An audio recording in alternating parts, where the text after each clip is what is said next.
গৰমটো বহুত বেছি হৈছে ন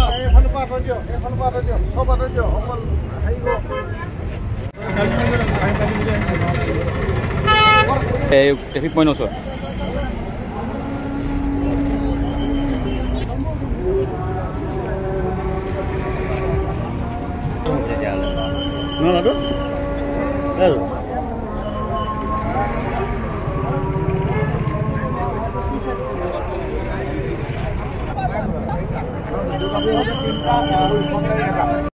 সিক্রেট চেম্বার ও আমার নয়নগত আই তুমিয়ে প্রথমে ভিডিও থাকিব লাগে সব হাকি দিও রে এলো জি ভিডিও কৰি আছে ভিডিওবোৰ সবৰ লৈ লৈ আসম হাকি লৈ লবলে যিবিলাক আছিল সবৰ আমি আছো নহয় এই 2 3 4 কি লাগে তো আটো 4 5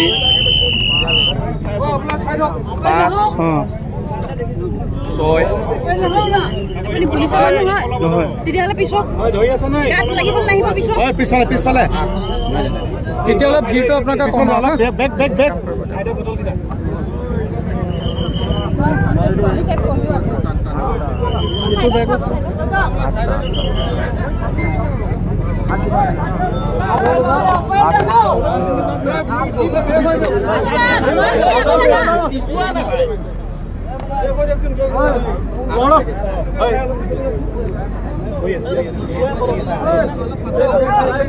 আমি এতিয়া সাৰ্চ কৰি টোটাল পাইছো আমাৰ ইয়াৰ পিছত পৰ্যায়ত হাকি অনুগত এডিশনাল অনুগত আমাৰ আইও যোন হ'ব সৰি ইও তেওঁ এখিনি সিজ কৰিব হা আপোনালোকে মোৰ দায়িত্ব আছে মই সাৰ্চ কৰি দিছো আৰু সাৰ্চ টিমৰ মেম্বাৰ মই নিজে আৰু ৰিন্তু হাজৰিকা ইউনিসি এইটো বেগো সব হাতখন উঠাই দিব ভিডিও মই কৈছো পাই যাব মই ভিডিও পাই যাব ঠিক আছে একদম ভাল ভিডিও পাই যাব মিডিয়া হেঙাৰ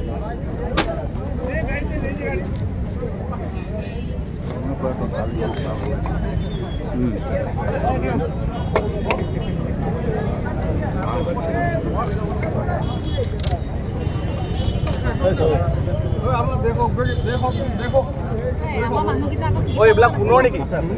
নেকি মুখ খুলি ক কি হয় হা মনিয়াই দোকানৰ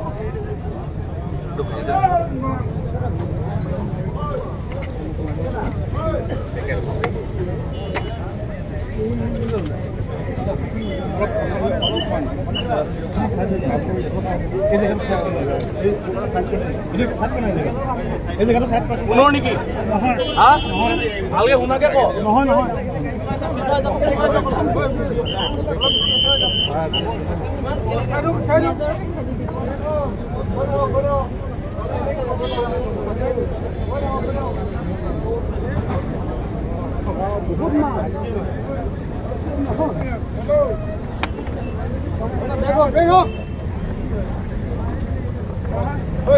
দেখো অলপ বেগ হোক না অলপ বেগ হোক তিনিচুকীয়া আৰক্ষীৰ আমি খবৰ আজি অপাৰেশ্যন এটা ষ্টাৰ্ট হৈছিল ড্ৰাগছৰ সৰবৰাহ হৈ আছে বুলি সেই খবৰৰ ভিত্তিত আমাৰ আজি তিনিচুকীয়া আৰক্ষী অপাৰেশ্যন এটা আছিলে আমি মাকুম তিনিআলিত 3জন ব্যক্তিক কৰায়ত্ব কৰিছোঁ আৰু তেওঁলোকৰ পজিশ্যনৰ পৰা আমি 8টা চাবোনৰ বাকচত ছাছপেক্টেড হেৰইন পাইছোঁ 94.25 গ্ৰামছৰ ব্যক্তিকেইজন হৈছে নৰোত্তম তামুলী আৰু ডম্বৰু মৰাণ আৰু লক্ষেশ্বৰ দহুতীয়া তেওঁলোক তিনিচুকীয়া জিলাৰে বাকী আমি এতিয়া এই সংক্ৰান্তত আমাৰ এটা কেছ এটা ৰেজিষ্টাৰ কৰি NDPS এক্টৰ আণ্ডাৰত আমি ইনভেষ্টিগেশ্যন চলাই তেওঁলোকৰ লগত আমি এতিয়া 60,000 টকা পাইছোঁ সেইখিনিও আমি এতিয়া জব্দ কৰিছোঁ ক'ৰ পৰা আহি আছে বুলি জানে আৰু এতিয়া প্ৰাইম পৰ্যায়ত আছে কিন্তু তেওঁলোক মুছপল্লী ডিমাপুৰৰ ফালৰ পৰা আহি আছিল আৰু 3জন ব্যক্তিৰে 2জনৰ ঘৰ বৰডুমচাত আৰু এজনৰ ঘৰ কাকপথাৰ অন্তৰত চ' আমি আশা কৰিছোঁ আমি সেইটো ফালে তেওঁলোকে অৰুণাচলৰ পিনে বস্তুখিনি সৰবৰাহ কৰিবলৈ চেষ্টা কৰিছোঁ বজাৰ মূল্য কিমান হ'ব এনে অনুমানি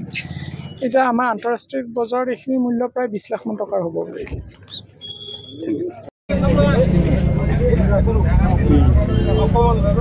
অকমান